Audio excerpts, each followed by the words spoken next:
This is Cody's Evo 10, and it's definitely not stock. This is a 2008 Evo 10 GSR, and it's running 514 horsepower, except that's American horsepower, which they measure at the wheels. So by our standards, it's probably getting close to 600. It's quite quick, and you really have to be on your toes to drive it. This is not a car for amateurs. You see, this is one of the most old school turbo cars I've ever driven. You get nothing, the car hits 4,000 RPM and then it just fires towards the horizon. Now this will rev out to about 8,000 RPM, but perhaps the biggest issue is the fact that the throttle pedal in this is basically a switch.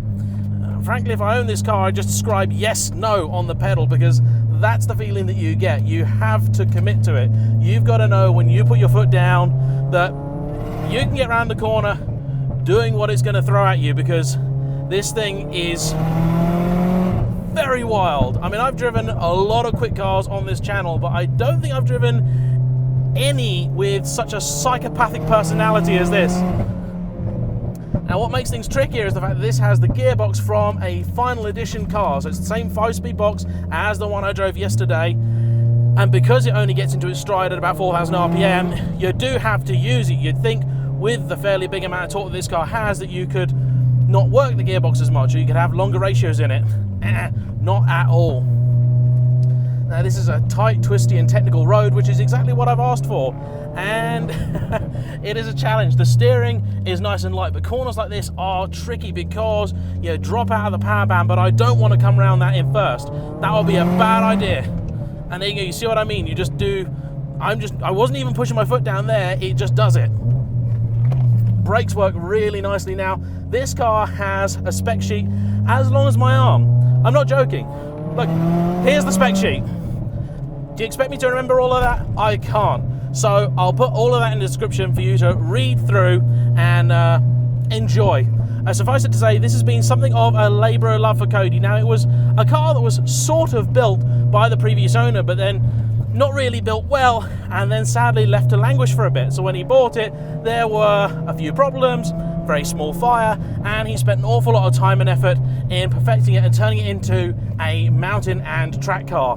Now, from where I'm sitting, it doesn't feel like the best mountain car ever, just because that turbo is so spiky. Now, I'm sure if you knew the roads and the car better, which basically he's going to, because, well, these aren't my roads and this isn't my car, but you could certainly have a lot of fun. Now, this has got Federal tyres on it, not the RSRs. Oh, it shifts. And they're sticking quite well. It's a pretty warm day today, warmer than it's been over the last couple of weeks. Oh, it does move. When it gets into its stride, it's brilliant. In truth, the car's probably better on a road that's not quite as twisty as this, where you can really get it into that power band comfortably. But this is an awful lot of fun, because we just don't have roads quite like this back home. This has the same all-wheel drive system as the one that I drove yesterday, and I was finding out today that apparently the other versions of the Evo that were sold in the US, so the 9 and before, didn't have the active yaw control that we got in Europe and they got in Japan. Sadly, because of import laws here, they won't be able to import any old school Evos for quite some time. In fact, they're going to have to wait another 5 or 6 years before they can start importing Evo 5s. Unlike the final edition, this makes the sort of noises you'd expect from a rally car. Lots and lots of pops and bangs, loads of turbo whooshes. It's quite an exciting thing.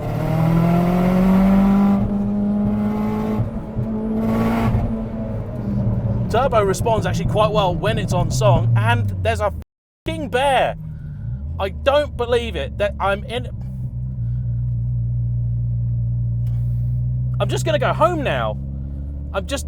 That's it. 600 horsepower Evo on a mountain road, and there was a bear. Ricky, I challenge you to top that one.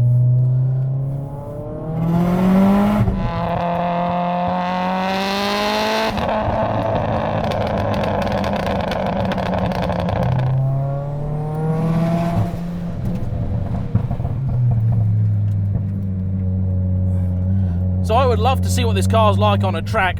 Around here I am having to go into first quite a bit to get around these corners. But it does have a wide power band. It's just seriously powerful when you're in it. In truth, I think if I was building a mountain car, I'd probably aim for more the sort of 400 horsepower range, but then I guess you get used to it. This thing is a wild ride. I've been in some pretty quick cars, and I've driven cars that are quicker than this, but very few of them felt quite as demanding on the driver or quite as visceral. I've always wondered what these big power builds would feel like, and in many ways it is exactly how I think it would.